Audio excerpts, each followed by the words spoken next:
स्वामी समर्थ सर्वांना। तर पूजेसाठी जे आहेत तर घरच्या गार्डन मधले फुलं तोडून झालेत।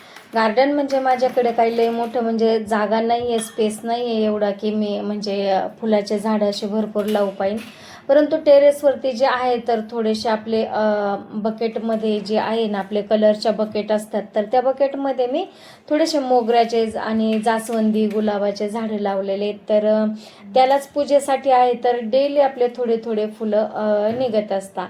आणि खरं सांगायचं म्हणजे की आपण जी बाहेरून फुलं आणतो ना, तर आपल्याला आता घरी नसल्याच्या नंतरून बाहेरून फुलं तर आणावेच लागतात। परंतु बाहेरून कितीही मोठे फुलं आणले ना तरी त्याच्याही पेक्षा आपल्या गार्डनमधले 4-5 फुलं जरी निघले ना तर त्याचा आनंद खूप असा वेगळाच असतो आणि त्याचं महत्त्व देखील भरपूर असतं तर कधी बी तुम्ही अनुभवलं आहे का? म्हणजे जसं काही आपल्या गार्डनमध्ये लावलेली भाजी म्हणा किंवा फुलं म्हणा, जेव्हा आपल्या गार्डनमध्ये निघतात ना त्याचा आनंद खरंच भरपूर वेगळा असतो आणि खूप असतो। तर आज आली मी स्वामी माऊलींसाठी नैवेद्य घेऊन।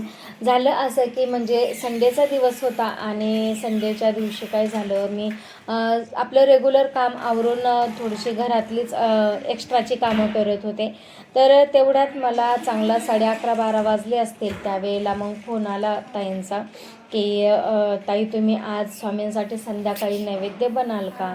तर बनवायचं म्हणजे कसं आता नैवेद्यामध्ये पुरणपोळी वगैरे लागते आणि तसं काही नाही म्हणजे स्वामींसाठी जो पण आपण प्रेमाने नैवेद्य बनवतो ते ग्रहण करतातच। परंतु कसं असतं, पुरणपोळीचा स्वयंपाक असला ना की एकदम भरगच्च वाटतो। परंतु आज काही म्हणजे माझ्या हातून जे आहे तर पुरणपोळी झाली नाही, कारण मग एकदम अचानक फोन आल्यामुळं जे आहे ना तर तिथून पुढे मग आमचा जो खाण्यासाठी दुपारचा स्वयंपाक वगैरे केला आणि त्यानंतरून मग मी पार 3:30 वाजल्याच्या नंतरून मग मी स्वयंपाकाला लागले। तर मग पुरणपोळी न करता मग लवकरच आपलं पनीरची भाजी, पुरी आणि आपलं शिरा आणि कोशिंबिरी, हे सर्व काही म्हणजे थोडं थोडं लागत असतं नैवेद्यामध्ये। जे काही लागतं तर मग ते सर्व काही मी भरून घेऊन गेले, कारण नैवेद्य जो आहे ना तर तो 5:30लाच आपल्याला तिथं जावं लागतं, कारण 6 वाजता आरती चालू होते आणि त्याच्या अगोदर जे आहे तर पूर्ण धूप दीप करून नैवेद्य वगैरे दाखवून झाला पाहिजे। त्यामुळे मग थोडंसं लवकर गेलं ना तर बरं पडतं। तर मग मी ज्यावेळी गेली त्यावेळी तिथे कोणी आलेलं नव्हतं, फक्त एक दादा आणि ताई होते। तर मग त्यानंतरून मग दरवाजा वगैरे खोलला आणि तिथे मग नंतरून धूपदीपांना जी आहे तर मग सुरुवात झाली। आणि मग जी आपल्यासारखे जी भाविक भक्त असतात तर ते नंतरून मग 6 वाजल्याच्या दरम्यान यायला चालू होतात, कारण 6 वाजता आरती चालू होते। त्यामुळे मग 6 वाजेपर्यंत सर्व कोणी मतलब जमून जातात।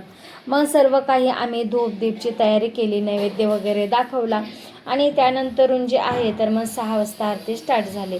आरती वगैरे केली आणि आरती वगैरे झाल्याच्या नंतरून थोडासा तिथे मग टाईमपास केला। ते जे राणीताई आहेत तर त्या चांगल्या ओळखीच्या आहेत, त्यामुळे आरती वगैरे झाल्याच्या नंतरून चांगला अर्धा तास तरी आम्ही गप्पा वगैरे मारल्या आणि मग गप्पा मारून झाल्याच्या नंतरून मग आम्ही परत घराकडे निघलो।